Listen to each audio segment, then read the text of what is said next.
everybody, so this is my third day of wearing this corset in, and I got a couple of questions in that I thought were pretty important to answer. And one of them is, when you're breaking in your corset, do you just kind of sit there? And the answer to that is no, because you want your corset to actually get to know you, not only the shape of your body but also the way that you move. So I'm not just sitting there, although with my job I tend to do a lot of sitting, but I also run errands, I drive, I walk my dog, which involves, stooping down to pick up her poop, and I clean the house, which involves, bending over and things, and I cough and I sneeze and other bodily functions in the corset. So it does have quite a bit of stress on it, even though it's laced quite loosely right now, so it doesn't have all that much tension, all that much stress on it. I'm still, wearing it in, and whatever I intend to do in a corset later on when I'm going about life, I am also doing those things when I'm breaking it in. It's just a little bit less tension in the beginning. And another question, well actually it was more of a comment that I had received, was I guess a general feeling of surprise that a corset would actually show wear, especially if you're purchasing, a $400 or $500 corset. Would it still show wear? Because some people, they just want to buy one really good corset and have that for the rest of their life. Now, if you're going to be wearing a corset on occasion, then one corset might last you the rest of your life. It might become an heirloom piece and be passed down. But if it's something that you're going to be wearing, say, 20 hours a day, every single day, I don't think it's possible to find a corset that you're going to be able to wear very strenuously every single day and have it last the rest of your life, even if you pay like $1,000 for the corset. Compare this with something else. For instance, one of the professional ballet dancers in New York, went to Juilliard, and they dance for most of the day, every single day.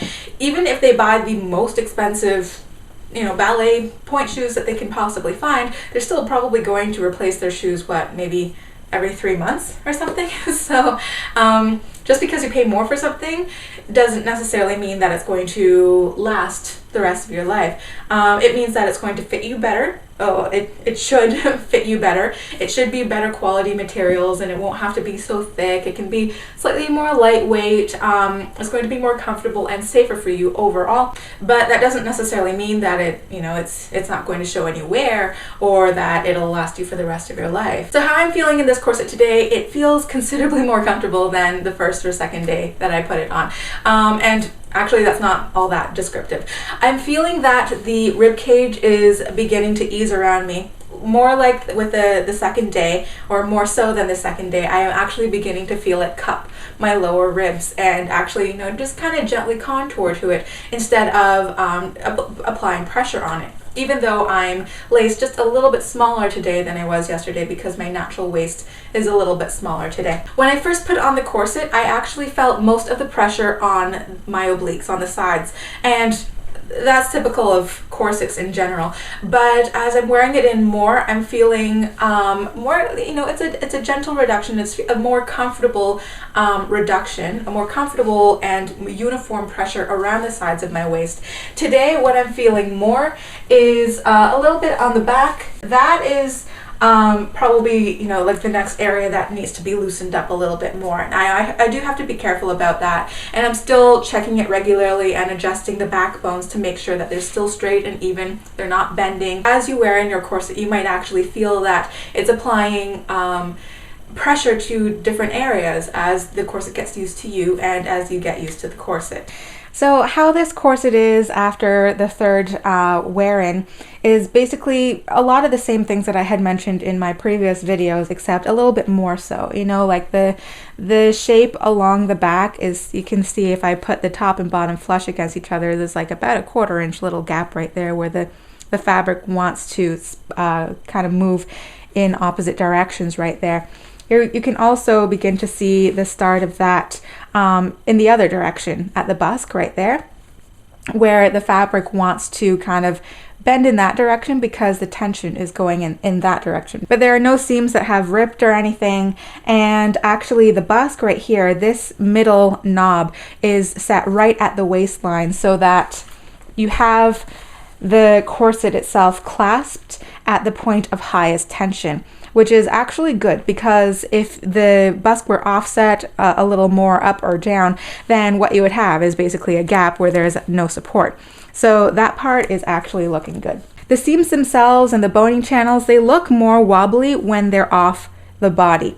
But I actually looked at myself in the mirror, and I probably should have put this on camera. Maybe I'll do it tomorrow. The seams don't look as wobbly when it's actually on my body. Anywhere I see a little loose thread, I just clip it. I'm just cleaning it up a little bit. Sometimes the corseteer can miss these sort of things, or sometimes the thread itself just kind of, you know, maybe the thread was tucked in to the stitching before it was being worn, and as you're wearing it, it just kind of pops out. If it's just the end of a thread, you don't really have to worry about that. I just cut that and clean it up as I go along. Now, if it's like the middle of a thread and it looks obviously broken, that might be something to be concerned about. So far, I'm not seeing any like broken stitching between the panels. And one person was wondering about these horizontal marks when I show the close-up, like this slubby design here. That is actually part of the silk itself. That's a property of, you know, the raw Dupioni silk. This is how it comes. So it's not like there was something that scratched it or pulling of the threads or anything like that. That's basically how it comes. So that's it for the third day of breaking in my corset. If you have any other questions, feel free to leave them in the comments below. I'll answer them in future videos.